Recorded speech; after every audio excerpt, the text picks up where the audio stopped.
Šī ir LATV, Kanādā un Savienotās valstīs. Nolasīšu Alberta Kalnieša rakstu Lāčplēšu dienā 11. novembrī 1984. gadā, kā atcere un reiz arī aicinājums, domājot par šo dienu šodien. Šogad 11. novembrī aprit 65 gadi, kopš sāka izveidoties Latvijas Tautas Nacionālā armija. Un tā arī bija īsta tautas armija, jo pat tauta to izveidoja. Pat tās organizētāji, virsnieki un arī pirmo bruņoto vienību vīri bija tikai brīvprātīgie tautas dēli.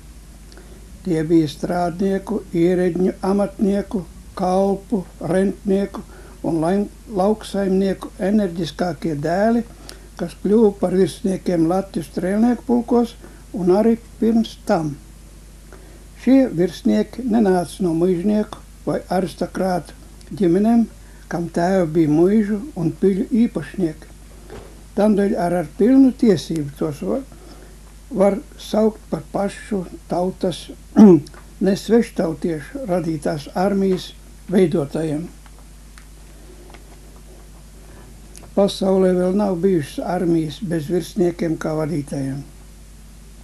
Ir gan vēsturē zinām gadījumi, kad satracināts pūlis varēs daudz ko sagraut, izpostīt, bet pēc tam nav bijis spējīgs iegūt to paturēt un aizsargāt bez regulārās karaspēka palīdzības.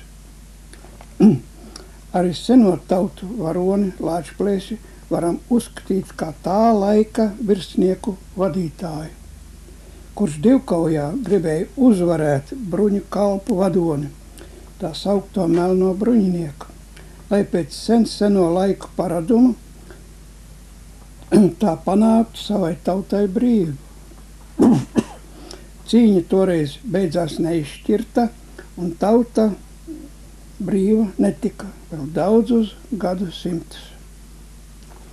1918. gadā mūsu tautas īstie patrioti un vadītāji, lai aizsargātu nulli proklamēto Latviju kā politiski suverēnu un patstāvīgu valsti, nolēma dibināt Nacionālo tautas armiju, lai pati tauta varētu cīnīties par savu seno ilgu īstenošanu. Tautas dēls Kārlis Ulmanis tajā laikā vēlējās redzēt ne apbruņotu pūli, ne arī atsevišķu varoni jaunu Lāčplēsi, bet izveidot regulāru tautas armiju. Un tā kā virsnieks biežāk izsit no ierindas kaujā, ja rēķinām to procentos, tad kritušo vietā vajadzēja rast iespēju dabūt atvietotājus, lai karavīru vienības nezaudētu spējas turpināt cīnīties un iegūt uzvaru par ienaidnieku. Tā tika dibināta Latvijas kara skola jaunu virsnieku sagatavošanai. Tos izraudzīja no spējīgiem karavīriem, kas bija jau kaujās likuši uz ežiņas savu galvu par brīvu, neatkarīgu Latviju, pildīti ar Lāčplēša garu. Šiem karavīriem tikai nebija pilnīgi zināms, kā jāvada padotie karavīri kaujā, lai ar iespējami maziem zaudējumiem gūtu uzvaru, kas ir kara vešanas mākslas pamats. No tādiem jau kaujās bijušiem karavīriem sakomplektēja jaunās Latvijas karaskolas pirmos kadetus. Ar tēvijas mīlestību, sevis ziedošanos un drosmi kaujā tagad ar to vien nepietiek. Vajadzīgs ar zināšanas kara mākslā.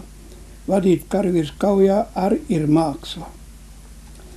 Mazākā pielaistā kļūda vadībā var maksāt tautai daudz drošsirdīgu jaunu dzīvu. Kļūdīšanos kara mākslā nevar izlabot, kā to dara amatnieks vai gleznotājs, izlabojot pielaisto kļūdu. Jo nevar kritušos vairs taču uzcelt no nāves miega un ierindot par jaunu ierindā un atkal vestos kaujā. Tādēļ arī inteliģenti tautu pilsoņi saprot virsnieku vajadzību un lūkojas ar dziļu patiesu cieņu pret tiem. Un ne tikai ciena, bet arī godina tos pirmā kārtā kā vadoņus, jo arī viņi riskēja ar savu dzīvu, vedot karavīrus kaujā. Tie zināja arī Sokrāta izteikto domu par kalpošanu savai tautai, būt gataviem katru brīdi to darīt. Latviešu virsnieki veda savus kareivus kaujā, ejot kopā ar tiem, bieži pa tiem priekšā. Tā bija viņa pienākuma sajūta. Bet ne tā, kā Ļeņina Staļina armijā, viņu virsnieki turējās savu vienību aizmugurē, dzenot padotos kā dzīvniekus sev pa priekšu. Un esot pie ložmetiem, raudzījies, lai kareivi nenovirzītos sānus no pavēlētā virziena. Un, ja tas notika, pavēlēja šaut uz tādiem. Tāda luk bija mūsu patiesā tautas armija, kas cīnījās par to, ko visa tauta gribēja gūt, bet nevis, ko bija iedomājušies kādi saujiņas pie varas tikušie par kādu iluzorisku partijas mērķi. Arī šodien mēs godīgi abrīnojam afgāņu tautas armiju, kas cīnās pret Maskavas kolonizātoru bruņoto pārspēku. Tāpat, kā mēs to darījām 1918. un 20. gados pret divu imperialistu kolonizātoru armijām. Abas gribēja atkal mūs pataisīt par dzimtcilvēkiem vai vergiem. Lāčplēša cīņas gars no tā mums pasargāja. Mums dzīviem svēts pienākums ir neaizmirst un atcerēties atkal un atkal Lāčplēša dienu 11. novembrī. Mūsu tauta iegūta to, par ko leģendārais Lāčplēsis bija uzsācis cīņu par tautas brīvību. Šis bija Alberta Kalnieša veltījums Lāčplēša dienā 11. novembrī 1984. gadā.